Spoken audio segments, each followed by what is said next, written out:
Welcome by new new vlog. કેમ છો બધા? મજામાં જશો. જેડીની અંદર તમારા બધાનું હાર્દિક સ્વાગત છે. અને આજે આપણે ક્યાં જવાનું છે આપણે દિવ્યાને પૂછ્યું. દિવ્યા ક્યાં જવાનું છે? મારા મમ્મીના ઘરે. એટલે ધોમાન તડકાની અંદર આપણે ટ્રેનની મુસાફરીને અમારે ગેઠળ આપણે ટ્રેનની અંદર એટલે ટૂંકમાં તડકામાં જવાનું છે દિવ્યાના મમ્મીના ઘરે. થોડું કામ છે એટલે તો વ્લોગમાં એન્ડ સુધી જોતા રહેજો. વ્લોગના માધ્યમથી બધું બતાવીશ. તો ફાઇનલી મિત્રો હવે અત્યારે આપણે રેડી થઈ ગયા છીએ અને મેડમે પણ ફૂલ એની તૈયારી કરી લીધી છે, સામાન ભરી લીધો છે અને મેડમે પગમાં જવા હાટું ઘૂઘરા બાંધી લીધા છે ધોમાન તડકાના.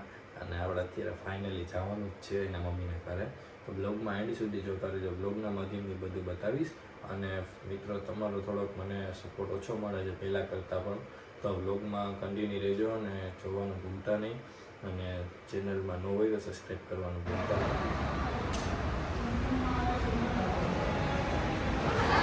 તો મિત્રો અત્યારે આપણે પહોંચી ગયા છીએ રેલવે સ્ટેશન પર અને તમે જોઈ શકો છો કે અમારું રાજકોટનું રેલવે સ્ટેશન કેવું મસ્તીનું છે. અને હું નથી અત્યારે ટ્રેનમાં જઈ રહ્યા છીએ. તો દિવ્યા કે પાણીની બોટલ લેવી, તો આપણે કેન્ટીનથી પાણીની બોટલ લઈ લઈ. તો આપણે અત્યારે ટ્રેનની અંદર બેસી ગયા છીએ હું ને દિવ્યા મસ્ત મજાના. અને અત્યારે ફૂલ તડકો છે બારે, તો અમે વ્યવસ્થિત બેસી ગયા ટ્રેનમાં.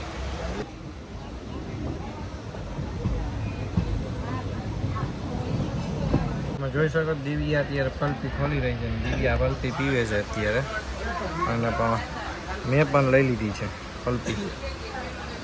તો મિત્રો આ છે આપણું ગોંડલનું રેલવે સ્ટેશન અને અત્યારે આપણે જઈ રહ્યા છીએ નાસ્તો લેવા માટે. અત્યારે કેન્ટીન પર નાસ્તો લેવા આવી ગયા છીએ. તો નાસ્તામાં આપણે કંઈક જોઈ લઈશું શું છે. આપણે અત્યારે નાસ્તો લઈ લીધો છે વેફર પીવા માટે. લોકોમાં કન્ટિન્યુ રહે છે.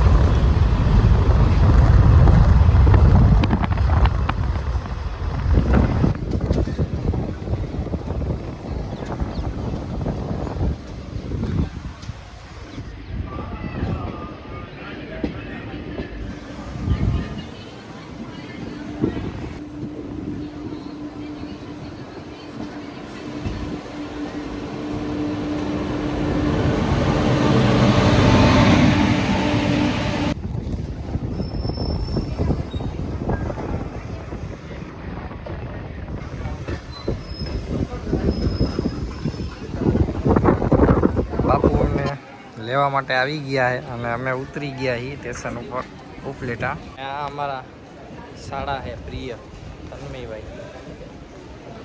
તો હવે તમે જોઈ શકો દિવ્યા અને મમ્મીને રિએક્શન આપણે જોઈ લગી. વાહ વાહ મળી લઉં મારા સાસુ મને. જો મારા સાસુ મને આટલો પ્રેમ કરે.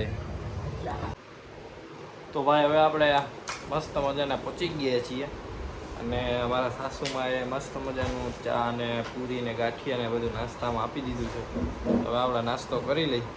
અને અમારા ભાઈ થોડાક શરમાઈએ બ્લોગમાં, પણ કાંઈ વાંધો નહીં, ધીમે ધીમે એ આવી જાય. તો ગાઈસ અમે મારા મમ્મીના ઘરે પહોંચી ગયા અને મારા મમ્મીના ઘરનું એસી બગડી ગયું છે. તો જો તમે કોણ રિપેર કરે છે ને તમને બ્લોગર અત્યારે એસી રિપેર કરી રહ્યા છે. કોઈને કરવું હોય તો કોલ કરજો. આપણે અઠે ગઠે ખોલી નાખ્યું છે, ફિટ થાય એટલે હવે આપણે જોઈ હવા આવે કે નથી આવે. ભૂલાઈ ગયું હોય કેમ ફિટ કરવાનું નહીં, ખુલતા તો ખોલી ગયું. તો ફાઇનલી મિત્રો તમે જોઈ શકો છો કે ફૂલ થાકી ગયો હો અને માન કરીને એસી સર્વિસ કર્યું અને વ્યવસ્થિત પાછું જેમ હતું એમ ફિટિંગ કર્યું. હવે એસી તમે જોઈ શકો છો વ્યવસ્થિત થઈ ગયું છે અને બ્લોગમાં તમને હે ને મજા આવશે હજી ઘણી.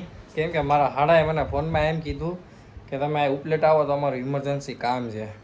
તો હું ત્યાંથી રાજકોટથી અહીંયા સુધી આવ્યો ને પછી એ વયો ગયો બહાર ને મને કે હવે એસી સાફ કરવાનું હોય, તમને આવડતું હોય ને તો કરી દો ને. પહેલી વાર હોય ને ત્યારે મેં કર્યું હતું.